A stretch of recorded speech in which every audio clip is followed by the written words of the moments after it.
Sawa murakoze naje nitwa Muragizi twaje tuvuyira muri Amerika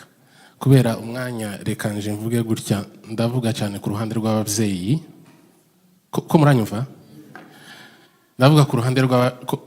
ruhande rw'abavyeyi ico bokora kugira ngo bafasha abana kuja ku masomo.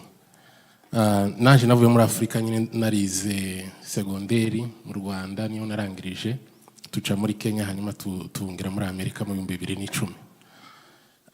Niho narimvuze nshimira cyane abavyeyi kuko hari uruhare runini bashobora gufasha abantu. Nagize umugisha wo kubana n'abavyeyi maze gushaka biba ngombwa yuko ngomba gusubira ku masomo. Mpamagara umuzehe w'iwacu ico gihe twari tuba muri Texas ariko tugiye kwimuka tugiye kuja mu yindi state babwira ko ngomba gukomeza ishuri. Biba ngombwa yuko bajana n'umugore ico gihe twari tugifite umwana umwe baragenda barabunga ndabashitsa twari tubungiye hanyuma je nsubira ku masomo. Ico nashaka kuvuga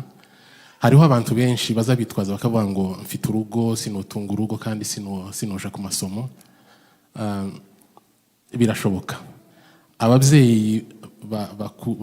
bakuze bari kumwe n'abana babo bakiri abasore nubwo baba bafite ingo bafite uruhare runini mu kubafasha kurera abana kugira ngo nabo babone uko bagenda ku ishuri. Impamvu je nasigaye no kubera kuko ibintu naza niga byari bisa n'ibintu bikomeye nyine bitari kunyorohera cyane kwiga mu bana. Biba ngombwa yuko ngenda mba mu indi state nyine ku masomo pamari imyaka 4 kugeza ndangije ishuri. Abavyeyi mudufashe nukuri hari ikintu ejo ndabandi twaza tuvugana turavuga ngo bariya basore bari kwirwanaho iri haruguru ese umunsi igihugu bazakibona niki twe turino tuzojanayo ninkaho tuzoba tujanye imbokoboko ariko ubumenyi kuko gatwara naniwe gakugenda tunanigwe kugenda tunanigwe no guhaha ubwenge ahubwo ngo tuzogira ico tuvuge ngo dore mwagwana igihugu natwe dore tuzanye ubwenge. Kuri ubwo abavyeyi mugende mufashe abasore bakiri bato bafite ingo timureke kwiga ntibyoroshe ariko birashoboka. Struggle nahuye nazo jewe muri segonderi nize math physique ngeze hano igihe niyandikishije umwaka wa mbere urabona muri Afrika ntibaza ama class y'imibare ntibaza bayacamo nka hano ira muri Afrika bazava usanga ni mathématique ukiga muri kwanza ari mathématique muri kabera ari mathématique muri gatatu kugeza urangije segonderi ari uko yitwa ariko hano muri Amerika siko iyo ni branche nyine ya mathématique ariko uzugenda ugasanga harimo ibyo bita ngo na ama calculus ibyo bita trigonometry noneho gicoge nagiye kuri university ndavuga atase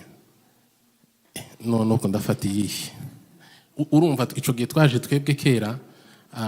abantu bo muri Amerika bari basa nabaje imbere n'abantu bo mu Gatumba generation yize bari bakiri muri secondaire nta orientation twari dufite ngo byenda uragira ubaza none mu gihe cyo gufata ama classe ugasanga kurafata ibintu ibintu bikomeye cyangwa si ibintu byo hasi wamaraga gushika mu ishuri ugasanga swate ni ibintu byoroshe ugasanga ugiye gutakaza umwaka wose ku bintu byabure kabisa. Ni nk'ivyo ngivyo ariko abantu mugende mushiremo umwete wo kwiga mukivi tutagiye gufatikanya n'abandi mu kazi barimo tureke kwicara gutya nk'abantu amafaranga nkuko babivuze ntazagwira uzuyakorera agakomeza nyine agacimanza zahangaha nyine muri bihugu dutuyemo ideni hari igihe kimwe ico gihe naba ku masomo hari umugabo umwe w'abasinzira murashaka kubamuza abantu babaye muri Zura ngo ni umuzehe bukuru aba muri Austin twigeze kuganira nawe ambwira ijambo kugeza n'uyu munsi ntazibagirwa arambwira ngo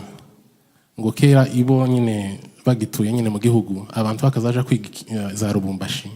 ngo bagaruka bakabasanga mu biraro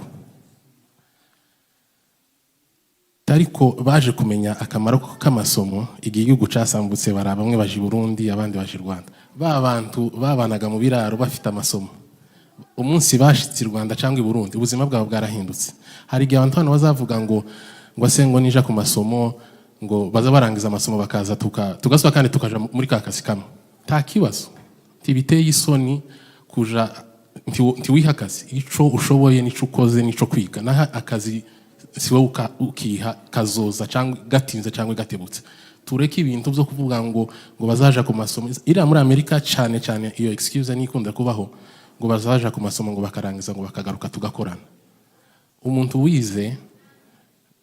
ntibishoboka yuko muri ku rwego rumwe nubwo yogaruka agasubira muri ka kazi muri kumwe umunsi n'umunsi ubuzima bwe burashobora guhinduka ababyeyi mudufashe abantu bakiri batoya dusubire ku masomo twige niwo musanzu wonyine dushobora guhereza societe yacu murakoze